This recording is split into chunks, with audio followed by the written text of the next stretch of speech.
Hello, কেমন আছেন? HD স্মৃতিকথার আরও একটি নতুন ব্লগে স্বাগত। আর প্রতিদিনের মতন আজও আমি ব্লগটা শুরু করলাম একদম আর্লি মর্নিং থেকে। এখন সকাল 6টা বাজে। ঘরটা দেখছেন না, প্রচুর অন্ধকার। তো পর্দাটা সরিয়ে বাইরের রাস্তাটাই দেখছিলাম যে বৃষ্টি হয়েছে কি না। অনেক সময় না রাত্রে বৃষ্টি হলে বোঝাও যায় না। আর তার থেকেও বড় কথা, পর্দার অল্প একটু অংশ আমি ফাঁকা রাখি, দিই না, যাতে চোখে আলোটা আসে। আর সকালবেলার আলোটা চোখে যতক্ষণ না আসে না, ঘুমটা ভাঙে না। একটু হালকা খুলে রাখি, ওটাই দিয়ে দিচ্ছিলাম। তার কারণ হচ্ছে, একেবারে পর্দাটা দেয়া থাকলে না আমি বুঝতে পারি না যে সকাল হয়ে গেছে কিনা। যদিও প্রচুর শব্দ বাইরে থেকে কিন্তু আসে, আর দুষ্টু কিন্তু এখনও ঘুম থেকে ওঠেনি। তো আজকে রবিবার, মানে যেদিন আমি ভিডিওটা বানাচ্ছিলাম ওই দিন ছিল রবিবার। এখানে পাখিদের খাবার দিতে চলে আসলাম। এটা রবিবার করেছিলাম বললাম, আমি যেহেতু প্রতিদিন ভিডিও ছাড়ি না, 3 দিন মোটামুটি ভিডিও ছাড়ি আমি, সোমবার, বুধবার আর শনিবার। সেই জন্য এটা আমি রবিবারে করেছিলাম। আর আজকে সোমবার, যেদিন আমি ভয়েসটা অ্যাড করছি, আজকে ভিডিওটা আপনারা দেখতে পাবেন। দেখুন চলে এসছে ঝাঁকে ঝাঁকে পায়রাগুলো।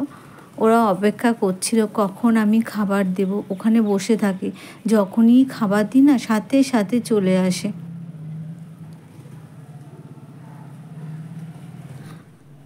আর আজ রবিবার, স্কুল না থাকলেও টিউশনটা আছে, ওই জন্য খাবারটা বসিয়ে দিলাম। ও ঘুম থেকে ওঠার আগে যদিও আমার হয়ে যাবে, এটা অনেকটা হয়ে যাওয়ার মতনে হয়েছে। একদিকে চা বসাবো, ওই জন্য ওটা ছোট ওভেনের মধ্যে দিয়ে দিলাম। এদিকে একটু চা বসাবো।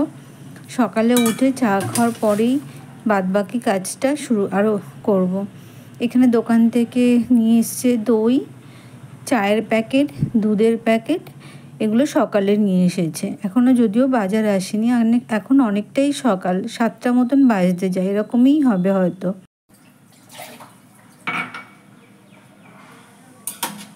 আর দইয়ের প্যাকেটটা আমি কিন্তু আনতে বলিনি, আমি চায়ের প্যাকেট আর দুধের প্যাকেট আনতে বলেছিলাম। দইটা কেন নিয়ে এসছে জানি না, হয়তো সকালে চিড়ে দিয়ে দইয়ের টিফিন করবে, হতে পারে। ছেলেকে নিয়ে যাবে, ছেলেকে তো সিদ্ধ ভাত খাইয়ে দেব। আর এখানে চাটা বসাচ্ছি, চাটা বসিয়ে দেব, আর তার সাথে দুধটাও জল দিয়ে রেখে দেব। বেলা হয়ে গেলে না দুধটা কেটে যাবে ফ্রিজে না রাখলে, তো ফ্রিজে রাখবো না, দুধটা একেবারে জাল দিয়ে নেব।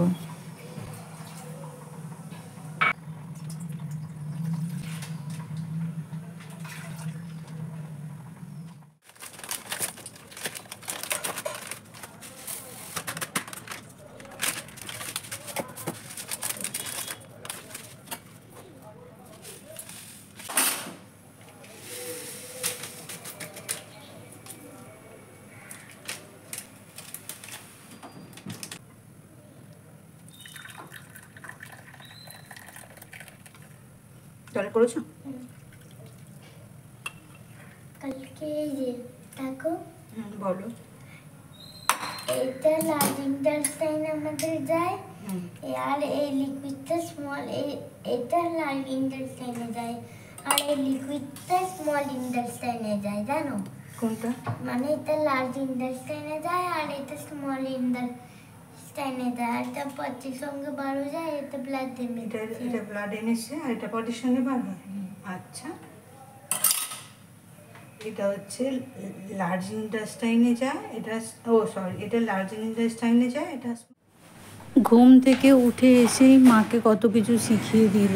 যাই হোক, আমি এখানে কাচাকুচি করেছি, করে আর এগুলো ভাবলাম মেলে দিই, না তো আবার কখন বৃষ্টি চলে আসবে। তারপরে কিছুটা ভিজিয়েও রেখেছি, সেগুলো চান করার সময় কাচবো। যদি ঘন্টাখানেক বৃষ্টি হয় তো ভালো হয়। বৃষ্টিটা কেমন হচ্ছে না, হঠাৎ ঝিরিঝিরি করে আসছে, আবার রোদ্দুর বার করছে, আবার ঝিরিঝিরি করে আসছে, এইভাবেই বৃষ্টিটা হচ্ছে। তো ওই জন্যই যে কটা কেচেছি সেগুলোই মেলে দিলাম। আর এখানে দেখুন লাল শাকের দানা পড়েছিল, আপনা থেকেই মানে শাক হয়েছিল, ওগুলো বড় হয়েছে, তো ভাবছি কেটে রেখে দিই। দানাগুলোকে একটু রোদ্দুরে দিয়ে শুকনো করে রেখে দিলে আবার ছড়ালে আবার মানে শাক গাছ হবে। তো এখন বর্ষাকাল, এখন যখনই লাল শাকের দানাগুলো ছড়াবো তখনই গাছ হবে। আর দানাগুলো না বেশ পুরুষ্ট হয়ে গেছে, পুরো কালো কালো দানা। আর এটা হচ্ছে গন্ধরাজ ফুলের চারা। গাছ মানে লাগিয়েছিলাম, কিন্তু বর্ষাকালেই গন্ধরাজ ফুল কিন্তু হয়, একটা ফুল হয়নি, একটা ফুলও ফোটেনি। যখন কিনেছিলাম তখন কিন্তু প্রচুর কুড়ি ছিল, কিন্তু এই যে বৃষ্টি হচ্ছে একটা ফুলের দেখা নেই। জানি না ওরা কিছু সার টার দেয় না কি, ওদের কাছে হয়তো ফুলটা তখন কুড়ি ভর্তি ছিল, এখন কিন্তু একটা কুড়িও আসছে না, ফুলও হচ্ছে না। এখানে পাতাগুলো ছড়ে নিয়ে ফেলে দেবো বলতে গাছেরই গোড়া দিয়ে দেবো পাতাগুলো, আর একটু রোদ্দুরে দিয়ে রাখলে শুকনো হয়ে সমস্ত দানাটাই ঝরে পড়বে। আর এই যে আমি পাতা কাটছি না, তাতেই দানা অনেক ঝরে ঝরে পড়ছে, পুরো কালো কালো দানা। তো এগুলোকে ছড়িয়ে দিলে আবার গাছ বার হবে। আর ওর মাটির মধ্যে অনেক সময় পড়েও থাকে, এবারে তো ছড়াইনি, আপনা থেকেই হয়েছিল। স্নান, পুজো পাঠ, রান্না সবই হয়ে গেছে, চলুন দেখাই। আর এখানে আমার চিকেন রান্না হয়ে গেছে, চিকেনের থেকে আলু বেশি, কারণ আমি আলুটাই পছন্দ করি।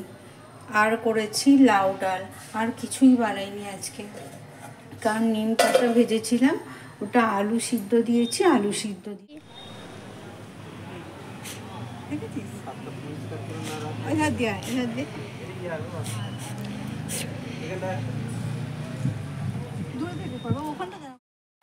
আমরা তিনজনে মিলে ছাদে ঘোরাফেরা করছিলাম, মানে উচ্ছে গাছ বসিয়েছিলাম, সেটাই আর কি ঠিক পাতা দিচ্ছিলাম, নারকেল পাতা কেটে নিয়ে এসে ওই পাতা দিয়ে দিচ্ছিলাম, যাতে গাছটা নারকেল পাতা ওটা। হঠাৎ পেঁপে গাছটা দেখে চোখ যায়, পেঁপে গাছটা তুললাম, অনেক দিন থেকেই তুলবো করছিলাম, তোলার হচ্ছিল না।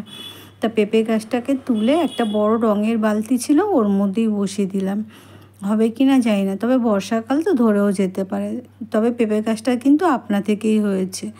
আর এখানে চলে আসলাম, ছেলের স্কুলের কিছু প্রজেক্ট দিয়েছে, ছবিগুলো কাটছি। ছবি বলতে ফেস্টিভ্যালের, নানা রকম ফেস্টিভ্যালের ছবি।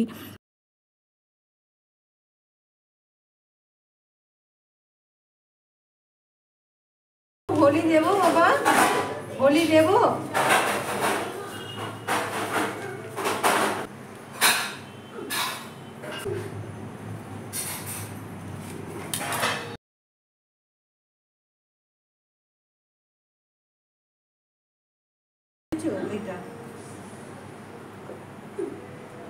এটা গণেশ চতুর্থী, গণেশ পূজা,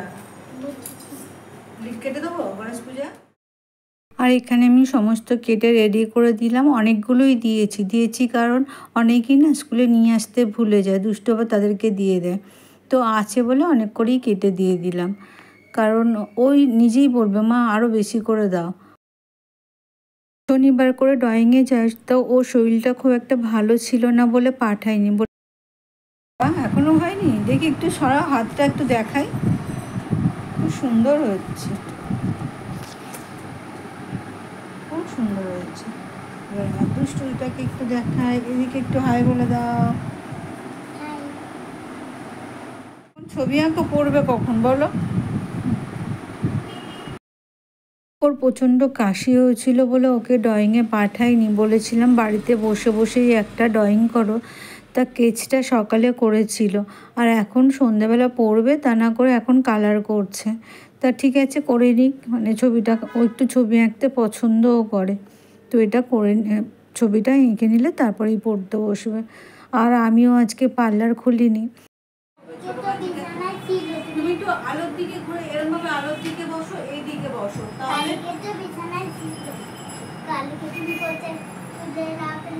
আচ্ছা না আমি দেখছি, এদিকে ঘুরে বসো একটু বাবা, এদিকে ঘুরে এরকম করে সোজা সোজা দিকে বসো, তাহলে লাইটটা, হ্যাঁ এবার ঠিক আছে।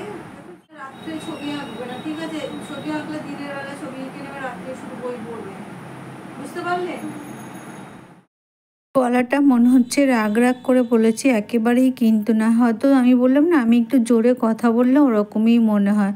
তো রাত্রে ছবি আঁকতে বারণ করছিলাম কেন, অনেকটা চোখে প্রেশারও পড়ে, আর রাত্রে একটু পড়ে নিলে পড়াশোনা করলেই ভালো হয়। তো যাই হোক, চলুন ভিডিওটা আজ এই পর্যন্ত, দেখা হবে আরও একটা নতুন ভিডিওতে। সুস্থ থাকবেন, ভালো থাকবেন, আর দুষ্টুর ছবিটা কেমন হয়েছে অবশ্যই কমেন্ট করে জানাবেন। আমার ভিডিও যদি ভালো লাগে তাহলে চ্যানেলটাকে সাবস্ক্রাইব করবেন। তো চলুন, দেখা হবে আরও একটা নতুন ব্লগে, আরও একটা নতুন দিনে। টাটা।